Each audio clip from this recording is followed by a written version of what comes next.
কোনো আলোচনা না করে। এর এর কারণ খুঁজে জানতে পারলাম বিভাগীয় কমিশনার কার্যালয়ের নাজির মেহেদি হাসান অনিক আহমেদ, বাড়ি বালিয়াচাড়া, ভাঙ্গা বালিয়াচাড়া, ইউনুস স্যারকে পুনরায় তদন্তের জন্য বলেন। এটা আমি জানতে পেরে অনিক আহমেদের কাছে যাওয়ার জন্য একটা মাধ্যম খুঁজছি। তার এক মামা পীরেরচর বাড়ি, সে আমার দোস্ত বজলুল করে ভাইগনা।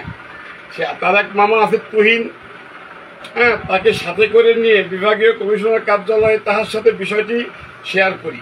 সে প্রথম অবস্থায় অস্বীকার করেন তদবিরের কথা, পরবর্তীতে বলেন যে আপনি বসেন, অসুবিধা নাই। এরপর দুপুরে তার অফিসে তার বাসার খাবার তার মামা আর আমি একসঙ্গে খাই। তো খাওয়ার শেষে সে বলল অনেক দামি সম্পত্তি। আসলে বিষয়টা আমি এক পর্যায়ে বলি, ভাই এটা তো অনেক মূল্যবান সম্পত্তি, এর পিছনে পয়সা খরচ করতে হবে। এটা আমাকে অনিক আহমেদ বলে। আমি বলি ভাই আমার কাগজপত্র সবই ঠিক আছে, দখল ও আমার, তো আপনি এই বিষয়ে নিরপেক্ষ থাকে, আপনার জন্য আমার জন্য আপনাকে কিছু করতে হবে না। প্রাথমিকভাবে সে বলে আমার জন্য আপনার কিছু, যেহেতু আমার মামা বজলু কমিশনার তার আমার বন্ধু, আমি এমনিই দেখবো বিষয়টা। অনিক আহমেদ আমাকে বলল যাওয়ার জন্য। যখন উঠবো আমার সাথে ওর মামা ছিল, সে আমাকে বলল যদি জায়গা আপনি পান তবে অনিক আহমেদকে 2 লক্ষ টাকা মিষ্টি খাওয়ার জন্য দিবেন। আমি বললাম সে নিরপেক্ষ থাকবে, সে কারো কোনো তদবির করবে না, জায়গা আমি পাই না পাই খুশি করে দিব। তৎক্ষণাৎ আমি 10,000 টাকা অনিকের হাতে গুজে দিয়ে বললাম মানবিক কারণে তার ওখানে খাওয়া দাওয়া করছি, বাচ্চাদের জন্য ফল নিয়ে বাসায় যাবেন, এমত অবস্থায় দ্বিতীয়বারের জন্য যাবেন। তো অনিক আহমেদ আমাকে বললেন যে আমি কয়েকদিন পর ফরিদপুর আসতেছি, আপনার বিষয়টা আমি দেখবো, অসুবিধা নেই। তো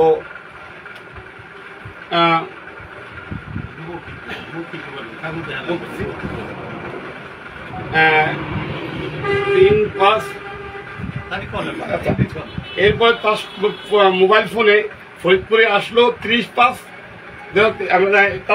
এটা আমি 1 মিনিটের ভিতরে বের করে দিচ্ছি। তার সাথে আমার ফোনে কথা হয়, তার কন্ট্যাক্ট নাম্বারের সাথে। ফরিদপুর আসার পরে সে আমার বিষয়টা নিয়ে নাকি আলোচনা করছে, এইভাবে সে আমাকে আশ্বাস দেয়। তো এর ভিতরে দ্বিতীয়বারের মতো সরজমিন আবারও তদন্ত হয়, ওটাও আমার পক্ষে আসে তদন্ত। এরপরে ফরিদপুর রাজস্ব, এডিসি রাজস্ব, ওইখানে আমাদের 2 পক্ষের মামলা শুনানির জন্য নোটিশ পাঠায়। ওই নোটিশ অনুযায়ী কিছুদিন ওখানে মামলা পরিচালনা করেন এডিসি রেভিনিউ। তো ওখানেও কাগজপাতি পর্যালোচনায় আমি রায় পেয়ে যাই। রায় পাওয়ার পরে এডিসি সাহেব ডিসিআর নবায়নের জন্য আমার ফাইলটা ভাঙ্গায় পাঠালো।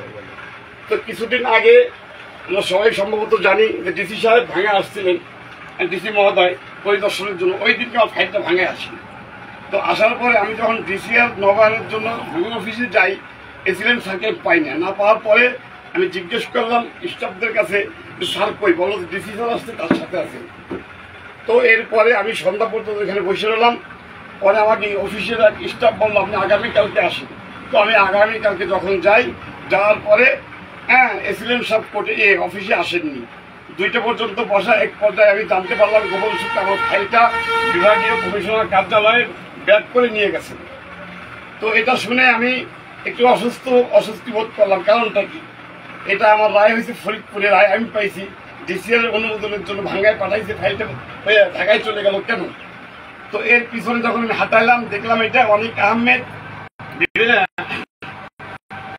এরপরে যে কোনো এক মাধ্যমে আমি ডিসি সাহেবের সাথে যোগাযোগ করলাম। পরে বৃহস্পতিবার রবিবার দিনকে ডিসি স্যার যাইতে বললো, গেলাম।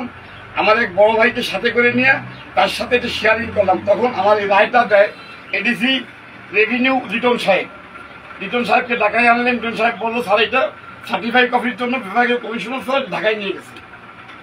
তো এরপরে ঢাকায় নিয়ে যাই আমার এই মামলাটাকে স্থগিত করছে। স্থগিত করে পুনরায় মামলাটা শুনানির জন্য এটা রাজস্ব ফরিদপুরের এডিসি রাজস্ব ফরিদপুরের রায় বাতিল করে দিয়ে উনি নতুন করে এই মামলাটা শুনানি শুরু করলেন। তো গত শুনানি শুরু করলেন 2/9/2023 তারিখে মামলার রায় ধার্য তারিখ ছিল, কিন্তু রায় বিবাদীর পক্ষে হয়। এমত অবস্থায় আমার উপস্থিতিতে আমার ধার্য তারিখ ছিল। তো এটা হওয়ার পরে আমি খুব অস্বস্তিকর বোধ করলাম। এর পরের দিনকে অনেক কষ্টে নকল ব্যবস্থা করলাম, রায়ের নকল 3 তারিখে। 4 তারিখে আমি আপিল বিভাগে গিয়ে আপিলের জন্য উকিলের মাধ্যমে ওইখানে আপিল দায়ের করলাম। আপিল বিভাগ আমার আপিল বোর্ড আমার আপিল মঞ্জুর করলো, করে বিভাগীয় কমিশনারের রায় বাতিল করে স্থগিত করলো। পুনরায় এই মামলাটার একটা তারিখ ফেলাইলো সামনে, ওই তারিখে আমাদের 2 পক্ষের শুনানি হবে। তো বিভাগীয় কমিশনার স্যার আমার লিগ্যাল রায়কে বাতিল করছে, এই কারণে শেষ কোর্ট আপিল বিভাগ তার রায় বাতিল করে দিচ্ছে, স্থগিত করে দিচ্ছে। দেওয়ার পরে বর্তমান অবস্থায় আমি যখন ওই সার্টিফাই কপি আর নিয়ে 5 তারিখে সকালবেলা ফরিদপুর এডিসি রেভিনিউর ওখানে যাই দেখি এই অনিক আহমেদের বাবা কানা উনি বসা এখানে। আর আজিজুল হক যার কোনো জায়গায় তার বাপ দাদা কারো কোনো লিস্ট ছিল না, ওই জায়গায় সরকারি জায়গায় সে দুটি নাম বাদী হয়েছে। জলিলউদ্দিন গং একবার, শামসুদ্দিন গং একবার।